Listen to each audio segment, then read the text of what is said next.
কেমন বাংলাদেশ চাই এটা নির্ভর করবে আমি কেমন। পৃথিবীর কোথাও শৃঙ্খলা ছাড়া কোনো জনগোষ্ঠী বড় কোনো কাজ করতে পারে না।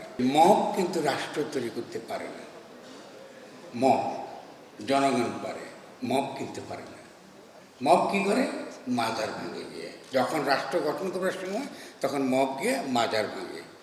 মব গিয়ে কী করে? ভাঙাভাঙি করে, বিশৃঙ্খলা সৃষ্টি করে, কোনো কিছু গুছিয়ে করতে পারে না। তো এই জন্য আমি একটু তরুণদের উপর রাগ করেছি। কেন রাগ করেছি? কারণ আমি ঢাকা বিশ্ববিদ্যালয়কে যখন বসে বসে ভাবছিলাম, আমি ভাবছিলাম এই যে জায়গাটা, এই যে কলেজ, এটাকে কী করে হার্ভার্ডের সমান করা যায়। এই কলেজকে কী করে ইয়েলের সমান করা যায়, ইয়েল বড় বিশ্ববিদ্যালয়, বা অক্সফোর্ড বা ক্যামব্রিজ। আপনারা চান না? আমি শুনতে পাই না, জোরে বলেন। যদি চান এরপর থেকে শৃঙ্খলা মানতে হবে। পৃথিবীর কোথাও শৃঙ্খলা ছাড়া কোনো জনগোষ্ঠী বড় কোনো কাজ করতে পারেনি।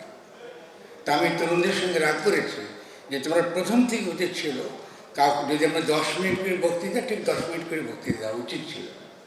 আমি 10 মিনিটের জন্য তৈরিয়েছিলাম, অসুবিধা নেই। তাহলে আমাদের মধ্যে শৃঙ্খলা বোধ নেই।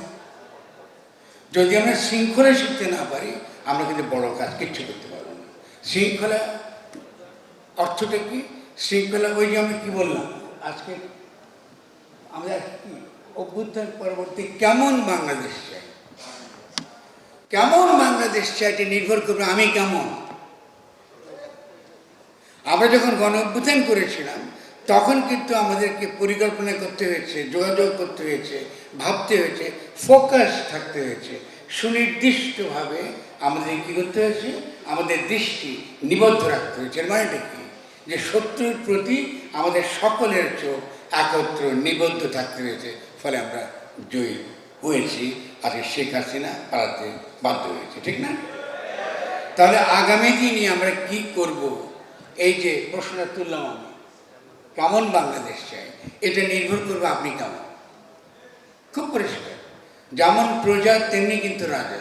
ভাববেন না যে শেখ হাসিনা একমাত্র দায়ী, আপনারা কিন্তু সমানভাবে দায়ী।